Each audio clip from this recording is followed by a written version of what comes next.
Cecil the Lion has been a major topic in the news for the past few days, as it's been revealed that the man accused of killing him illegally after luring him away from a national park, Walter Palmer, had been revealed and brought to the surface. People are furious with this man for what he had done to the lion. He's accused of shooting him with a crossbow and then leaving him for quite a long time before he was eventually shot by a different hunter. I'm here with Dr. Jason Goldman. He is a conservationist, an animal behavior researcher, and a cognitive scientist, as well as a science writer. You've also been on the show before. Thanks for coming in, Jason, to talk about this. People are furious about this, at the way that Cecil was beheaded, skinned, left to rot after being lured away from the national park. Is this a common thing that happens? I mean, we also, in the wake of this, it's also been revealed that poachers killed 5 elephants in Tsavo West National Park just Monday night after this. This seems like something that might be happening more than people think. Yeah, so it's definitely worth putting this into context. What this guy, this dentist from Minnesota, right? He paid some $54,000 for the alleged right to kill this animal. Right. Looks to be illegal. Right, and he, you know, assuming we take what he says at face value, he thought he was doing it legally. Perhaps he was fooled by his guides. Perhaps he was willfully ignorant. You know, I think in the coming days we'll probably hear more about what exactly happened in terms of that. But it's clear that what did happen was illegal. But yeah, so he went and shot this lion with a crossbow on private land, not inside of the national park. The lion managed to survive for about 40 hours. That must have been 40 hours of agony. Then, yeah, it's probably not a good time for a lion. And then they found him again, and he was killed. And they took the trophy, and typically for lions, the trophy is taking the head and the skin, and then the rest of the carcass is left in the ecosystem, where ostensibly, you know, other animals, scavengers, will make use of the rest of the body. It's not as if it's just kind of disappearing from the landscape. And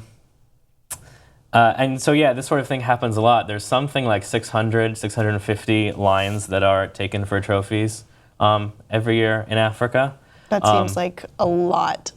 Yeah, it's a very high number.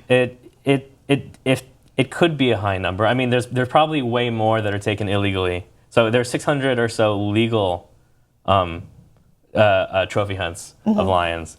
There's probably far more that are done illegally. And as you were saying, there's hundreds of thousands, or at least tens of thousands of elephants, rhinos, things like that. Just last year alone in South Africa, 1,215 rhinos were poached.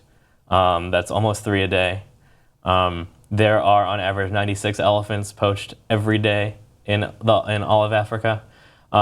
So in some sense, you know, the 600 lions that are taken legally through trophy hunting is a drop in the bucket compared to the tens of thousands of animals over the course of a year in Africa and in the entire world. Trophy hunting happens all over the world. A lot of people have been really disgusted with the idea of trophy hunting, myself included. I think you're going to have a rational way, or at least a more grounded way of dealing with this than I did. But I found the act very cowardly and deplorable. But it seems like, as you might tell me soon, it's a reality. Yeah, I should start by saying that I don't get it. It's not for me. I don't see what is fun about killing an animal purely for sport. I can understand some people hunt and eat the animal. Like here in the U.S., we have a lot of deer hunting. Maybe that's a little bit different. I feel like these are different things. Yeah, no one's eating an African lion, which is probably for the best. But there are arguments that are put forward for why trophy hunting can, in some circumstances, be a reasonable or viable wildlife management strategy. And it's worth distinguishing between questions of animal welfare, which deal with individual animals, and questions of conservation and wildlife management, which deal with groups of animals. So if you're a person who thinks that hunting is never okay, that's probably an animal welfare argument. But if you're willing to concede that in some cases, you know, in certain places, in certain ecosystems, for certain species, for certain populations within certain species, hunting can be a useful strategy, then we can talk about what the arguments are. And usually they come down to economics or to population control. Is there a way that we could maybe, because I had read your article, can trophy hunting actually help conservation? And you thought that it might encourage private landowners to open their land up to animals that might not normally have that. Is there a way of doing this without this? The act of trophy hunting is disgusting to me. It's barbaric. Is there a way of helping them or incentivizing people to help them without doing that? Sure. So, I mean, ecotourism is a good thing. I've been to Africa. When I go to Africa and I look at wildlife, I take photos. And then I come back home and the animals are obviously still they're sort of left to their own devices. Part of the problem with that argument is that your average sort of vacationer, your average sort of tourist like myself, isn't spending the tens of thousands of dollars that a hunter is. And at least in principle, the idea when a hunter purchases a license, which these things tend to be sold at auction, which is why they can go for so much money, that's tens or sometimes hundreds of thousands of dollars from a single individual. And ostensibly, that money is supposed to be funneled, most of it, back into local communities and back into conservation efforts on the ground, and often in parts of the continent that aren't otherwise able to generate revenue from ecotourism, either because the landscapes are not pretty enough to lure tourists, or the places are more politically unstable and so tourists aren't coming, or because they're more remote. We can ask whether in practice in all places the money does end up going back to those places, to the communities and to conservation efforts, but at least in principle, that's the idea.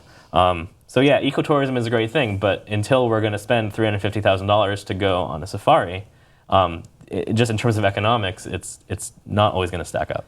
So it's more financially soluble for these nations that would need this monetary boost. At least that's the argument. As I understand it, a few years ago, Zambia disallowed hunting of lions, trophy hunting, and then a few years later, they found that they had to re-allow it because they needed the revenue for their conservation efforts. But doesn't it in some way kind of support this illegal hunting, this luring and not really having the proper permits to do so? I think it's an interesting question to what extent legal markets help to support illegal markets. And I think it's in some ways an open question. I'm not an economist. I'm a science writer, and my background is in wildlife biology. But people are talking about this with rhino horns, right? Yes. If we create, and some people truly believe that if we create a legal market for rhino horn in a way that's taken sustainably and ethically, and there is a way to harvest rhino horn from rhinos in a way that isn't harmful to rhinos. Horns grow back. It is in some ways a renewable resource, even though it's completely useless. Medicinally. No, I agree with you on that. So there are people who argue that if we open up a legal market for that, maybe it will disincentivize the black market, the poaching. I don't know whether that would bear out, but there are people who make those arguments. What can people do if they want to help with conservation efforts? The most important thing is money. The reason why trophy hunting is such a viable option is because it brings in so much money. So there are certainly wildlife charities that support conservation efforts on the ground. For big cats in particular, Panthera is a good one. They support research and conservation of all the wild cats. You can support the researchers who are actually doing this research in Zimbabwe. I believe there were researchers from Oxford. Yes. All of these, organizations are good ones. It's really interesting that you say that, because it's always like, well, where should we look? You should probably follow the money. It looks like it's true. Once again, audience, let me know what you think about the Cecil the Lion story, what needs to happen, what has happened, and how we can change for the better in the future. Thanks so much.